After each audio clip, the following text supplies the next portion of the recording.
Hi, Adrien. Good to see you again. Hi, Tarun. Pleasure to be here.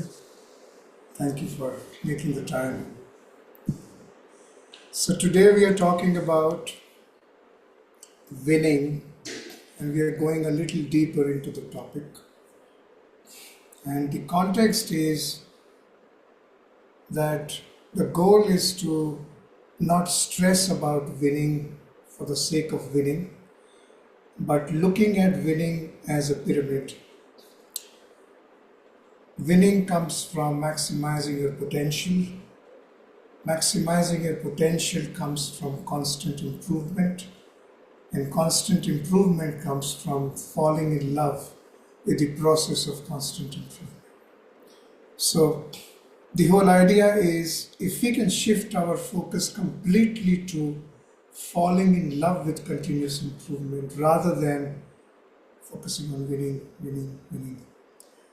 And then if you walk backwards, if you fall in love with improving continuously, that results in improvement, which results in maximizing your potential. And that is what makes you feel good for the long term. That is what boosts your self esteem. And winning the game, the championship, will be a byproduct, but it will really lead to winning as a human being, not just as a player or an athlete. That's the context for today's discussion. So, in your experience as an NHL hockey player and now a coach, what are your thoughts on this? And do you recollect any experiences from your playing time where winning was relevant? I'm sure it was relevant in every game, but specifically how we are talking about it. Well, there's really two things about because yeah, you're winning. I've won several championships. So I've won two championships in Switzerland. One was where I scored a championship winning goal with 10 seconds. Have lost in the finals of the Olympics in 1992 and won in the World Junior Championships when I was a junior. The year was, anyways, it doesn't matter. But what I realized that somewhere in my experience is like I played like with the fear of not wanting to lose and not wanting to make a mistake. And I think that doesn't maximize your potential.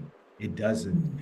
So even though um, I had those championships, somewhere I felt like, wow, I didn't maximize my potential. And what if my focus was not just on winning or um, on not being afraid to make a mistake, but just going out and, being able to put forward my best performance as an individual and a team. And so my question is, yeah, if you play in a lower league and you're winning all the time and it becomes so easy, you're not even going to stretch yourself. So you're not going to be improving and you're going to get bored over time. So I think this focus on winning sometimes is a little bit overdone. We want to challenge ourselves, and like you said, the part of the pyramid is like constant improving, falling on in love with that. And I believe that you should be taking risk, especially in training, pushing yourself, where you're trying things that are, outside your comfort zone, where you're developing new skills. And I think that's so important because that will, at the end, there'll be a better product, and you want that better product because I rather, lose to a team that's completely challenged me because, wow, I see, wow, this is the next step. This is where I need to go. This is where I need to improve. And often what we do is we're not stretching ourselves because we're worried of the final result. And so we sort of play this game that's, uh, I guess, perhaps very safe, very conservative, and it might give us a short-term reward, but I think in the end game, you're going to miss out if that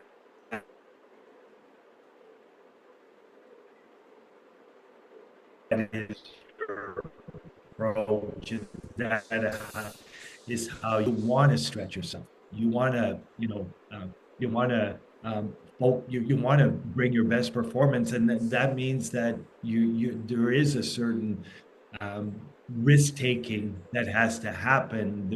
You got to stretch yourself. You have to do things that you don't want to be playing the same way, you know, um, or not develop any skills a year or 2 years, of learning certain, of learning and being in competition. You want to always stretch that potential, like you said, reaching the potential. And that can only come from falling in love with the process of constant improvement.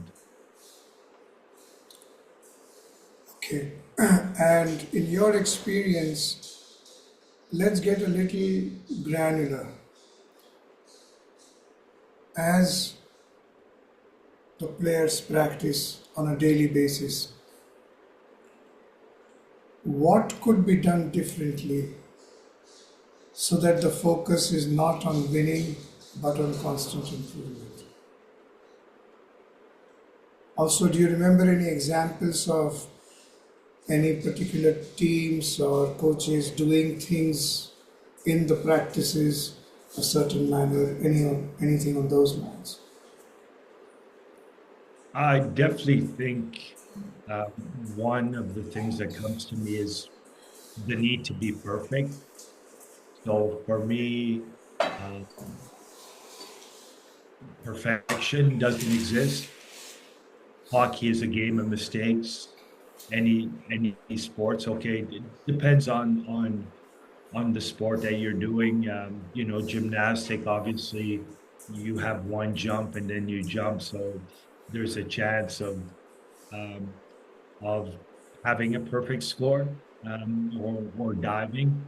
But when you're talking about two opponents like hockey, it's a game of mistakes. So um, for me, I think stretching the training, really making it, the training should be even harder than the game and should take you completely out of your comfort zone so that when you step into the game, you just feel really prepared. So it would be like, you know, I mean, imagine you're walking a tightrope, um, but you haven't done any sort of difficult trainings. So the training almost has to exceed the level of challenge that a game will have. So I think sometimes we don't do that. The training isn't difficult enough. It's not creative enough. It just sort of stays in, the we're not looking to create exercises or a training that is creative enough to challenge the players, the teams. And I think so we sort of follow the usual script of doing things. And that would take time, to come up really with a creative plan of like, how do you stretch, how do you stretch a team? How do you stretch a player to really get better? Because everybody has their own strengths and weaknesses. But if you create an environment that's very challenging, that no one can show up there and be too relaxed, they have to be focused. They have to get themselves ready.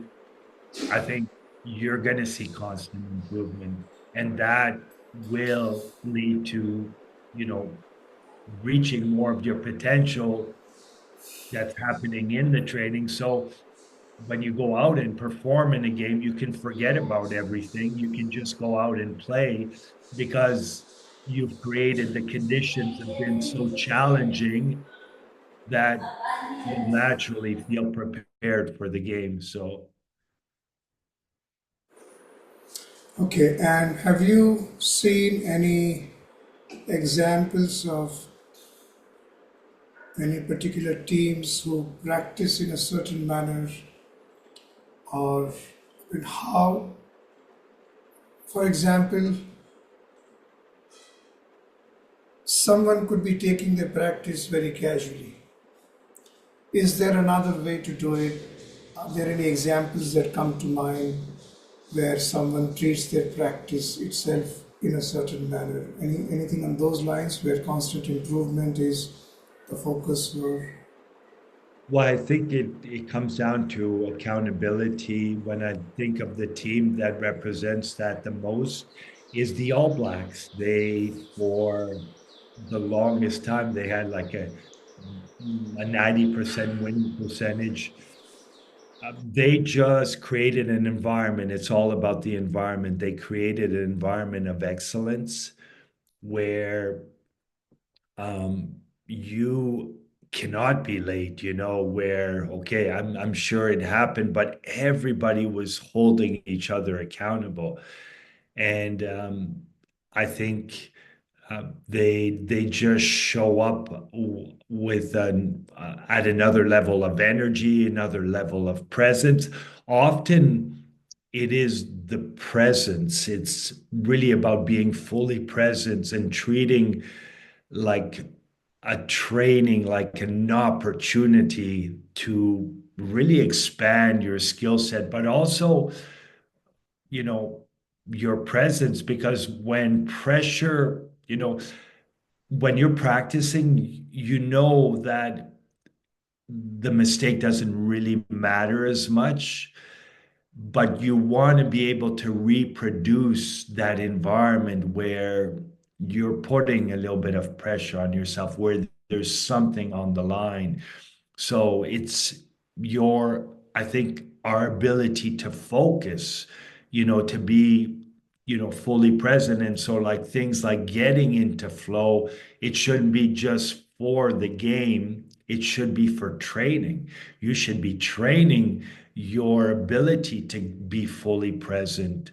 So, whether your training is 1 hour, 1 hour and a half, can you be fully there where you feel, wow, that training went by so quick because I was so engaged and so involved? But often the trainings are not as engaging. And I think that is sort of the environment that the coaches and the organization has to create. And there's a certain standard. So when you walk through that room, you know that you have to be at your best. You know that you have to be fully present. Does that make sense? yeah, yeah, absolutely. You're also talking about how sometimes someone who's thinking about only their own game versus the team, how could that affect the maximum potential of the team? Could you talk about that a little bit? Sure. I think the reason that I had won, I've been part of championships teams is really players who are, less worried. I mean, I've seen players who were so worried about having their points. Um, so it was, everything was sort of around how many points they had. Obviously, if you're an offensive player and if you're not scoring goals, you want to find ways to contribute. But sometimes, like being overly focused on yourself, you're taking away from, reaching the maximal potential of the team, the team's performance. Often you see when a great player and a star is injured, what ends up happening is the other players now have a bigger role and everybody expands while that player is not there. They get a little bit better because all of a sudden they have a bigger responsibility. And what ends up happening, there's a book that was written about that. I think what ends up happening is when the player who's, the best player comes back, the team eventually gets even better. So everybody wants to, you want to be able to, in ice hockey, there's four lines, there's six defensemen.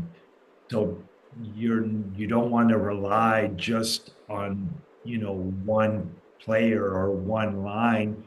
The teams that I've been part of that won is because we had a lot of players who can contribute, a lot of players who had roles and they really took the roles to heart, whether it was a defensive role, a shutdown role.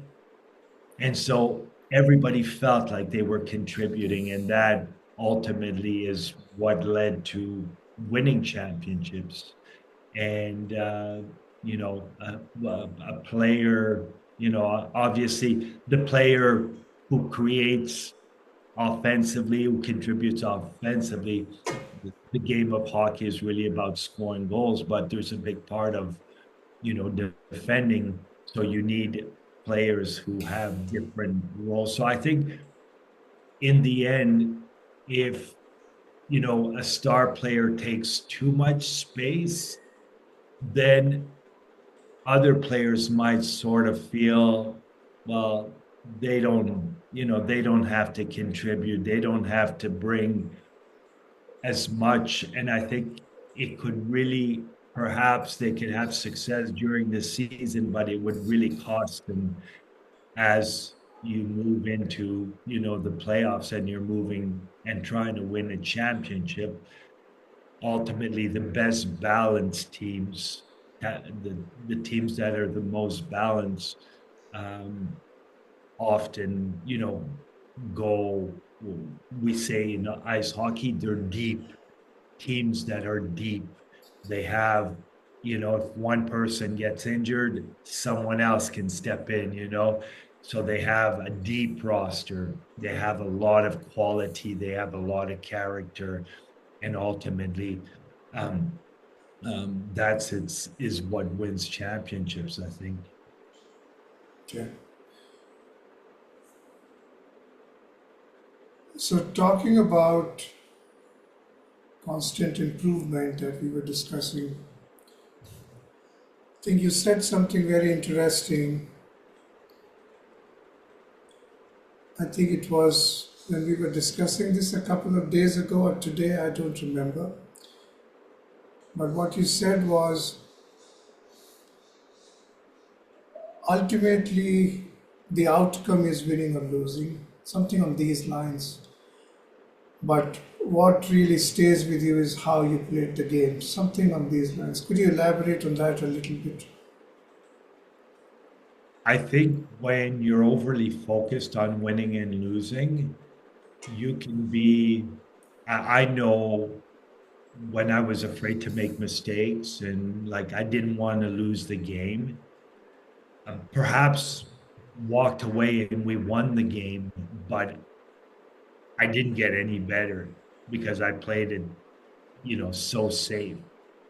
So for me, it's about experience. You want the other team to be at their best because that will stretch you.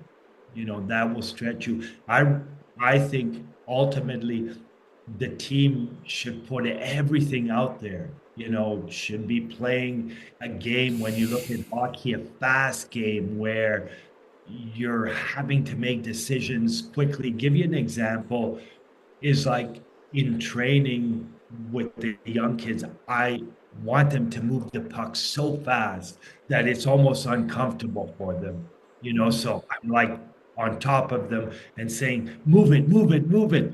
And they might feel like this is like a stress, but ultimately they have to develop strategies to make the game faster. If the game's faster and everybody thinks faster, plays faster, because in ice hockey there's foot speed, but then there's head speed. So the faster you can make decisions, the faster you can process, process information and be able to take a good decision, the better your game will be. So that ultimately, if you're playing it safe, you're you you're going to limit yourself. So mistakes have to be part of the growth. They have to be part of, when you stretch yourself, you're going to make more mistakes, and you want to do that in training, um, mostly. But you also want to challenge yourself in the game. You want to do things fast and work on things. So I think when you're having a good experience out there, you know, and I rather accept losing to a team that's pushed me and stretched me, and there was such a great, back and forth game, and the fans and the energy in the building was amazing. Then, walking away and, beating an opponent that really didn't show up or wasn't challenging enough. I think imagine doing that for a whole year. Where would you be at the end of the year if you weren't challenged at all? So you want to have an opponent that is challenging you and playing, at their best, and this forces you to play at your best. And ultimately, it's about the experience too. How are you? What's the experience? Are you in a state of expansion, or are you like completely contracted? You can't even, allow your skills and your gifts and the things that you learn, you can't even express them on the ice. If you're, fully free and open and playing to your potential, you're going to express yourself on the ice. You're going to be able to put that out there. So one piece is, your own internal environment, but then it's, the environment, the outer environment that's created through the training, through everything going on, that there is this intensity, there is this speed, there is this level of difficulty and challenge and intensity that it just naturally, it naturally shows up in the game. So that's how I would say, and that has nothing to do with winning or losing. The focus is not even on that. It's really about stretching yourself and, playing to your potential every day, in and out. You know, how can I in today's training reach more of my potential? And it's all about stretching and falling in love with the process of constant improvement. That should be the focus. And I think winning becomes a byproduct. There is a bit of tactic. Obviously, to win, you have to make right decisions, put the right players on the ice. There's some strategy involved to that can contribute, but ultimately, usually, um, well, I won't say that. The best team doesn't always win. The team that is able to deliver their best performance at the right time. Um, and there's sort of other factors. But yeah, I think there is a bit of a strategy to winning. But ultimately, um, you know, eh, if you're too focused on winning, you're not going to stretch yourself, and you might win, at the start of the season, but then at the end of the season, another team and players have stretched themselves more, and they're playing more into their potential. And as a human being as well, So all of a sudden, they're just much better than you are, and you have no chance in the game. So the focus I like about Contemplate is that, reaching one's full potential is the thing that we should pursue each and every day. And you only do that when you fall in love with the process of getting better, and you see that you're getting better. Yeah, what we're saying is, from what I hear from you, is ultimately it is maximizing your potential that makes you feel good. Not just that event of winning, that could give you short term happiness. And as you rightly pointed out, if winning was the only goal, play against a team that is lower league or not capable and you will win. But that winning will feel very hollow. Why does it feel hollow? Because you did not play to your potential. So ultimately, how you feel in the long run comes back to maximizing your potential. So let's take an example in that hypothetical game where you played against a team that was very weak. So you won the trophy, and maybe during the award winning ceremony there was some kind of happiness. But then when you go back and you think about what actually happened, you will not feel good about yourself because you did not play to your potential, you did not maximize your potential. And ultimately, that is what needs to be focused on. I think that's what we say. We focus on that. Winning, if it has to come, will come on its own. But I think what we are really saying is maximizing your potential is winning. Period. That is really winning. When do you win? As a basketball player, as a football player, as a hockey player, when you have maximized your potential. And then as a team, if you have maximized your potential, you have won as a team. Now, winning against a team is just a matter of increasing your maximized potential so that it is higher than their maximized potential. That's what winning now becomes in a competitive context. But individually, I think what we're saying is focusing on maximizing my potential is winning. Everything else will take care of it. Any final thoughts on that? Yeah, for sure. I mean, maximizing your potential, and um,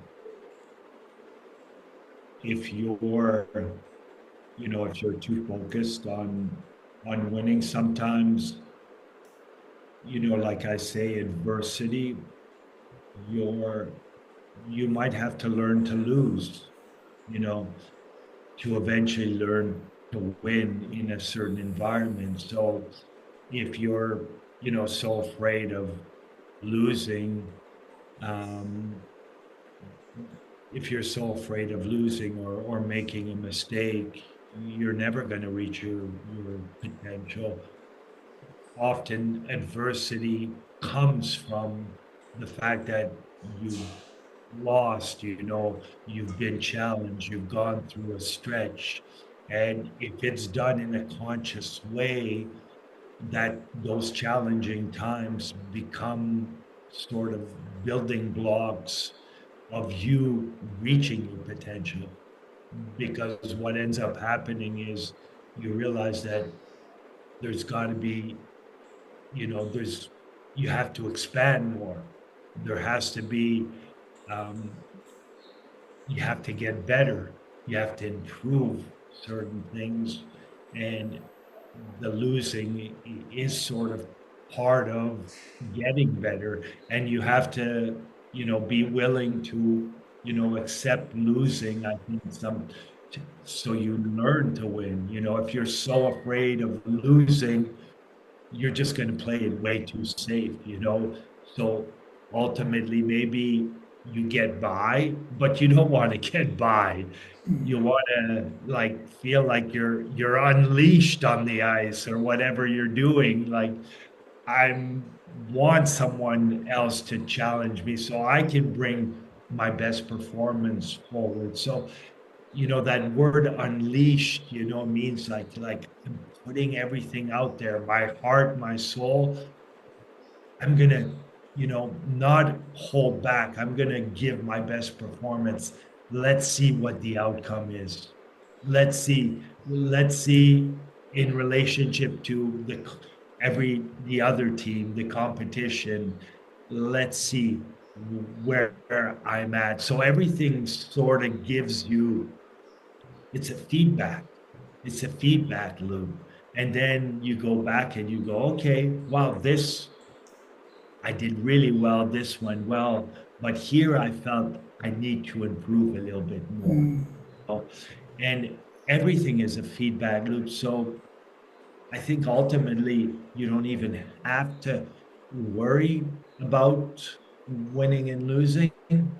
There's parts, like I said, strategically, you might have to, in the last minute of the game, you're not going to make a high risk play. You're going to, play it perhaps conservatively, but you want to be able to like let everything, you want to be able to express your, your stuff out there. You don't want to be holding back, because holding back means I'm afraid. No, I'm afraid to make a mistake. I'm afraid, of losing the game, and that ultimately will not lead you to playing to your full potential and reaching your full potential.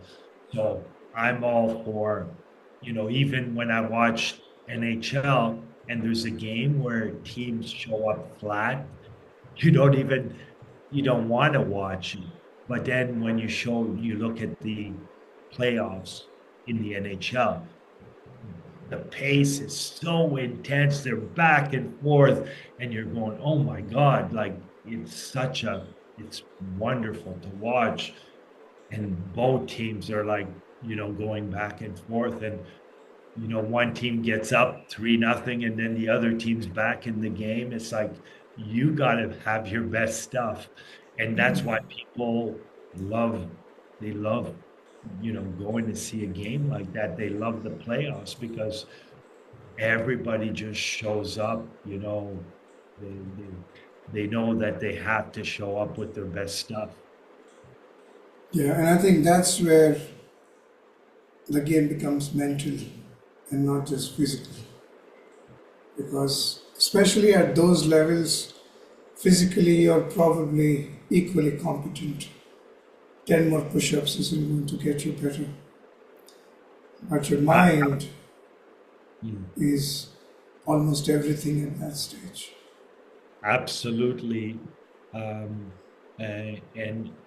the higher you go, the better players get, and the bigger that mental part is. Like, can you deliver with 20,000 people watching? Can you maintain an internal environment where you can deliver your skills, where you're free enough, you're peaceful enough, you're, you feel like, oh, I'm focused on the thing that I need to do. Ultimately, you're going to feel the energy in the building. Say, for example, if I talk about hockey, you feel the energy in the building, but you're focused on the thing that you need to do. And the best players, they simply do that. They're just, so consistent. It doesn't matter what the stress is, the conditions, they're showing up with their best stuff, and you know, they're able to perform under pressure. And they yeah, I think as you go up, like you said, that's the difference maker, I think. Yeah, mental, that's where the mental fitness training comes in. All right. Thank you so much, Adrian. This was very useful. At least I learned a couple of things today from you. Thank you so much for your time. And I'll see you again soon Thank you, for another Tarun. discussion. Thank you. See you.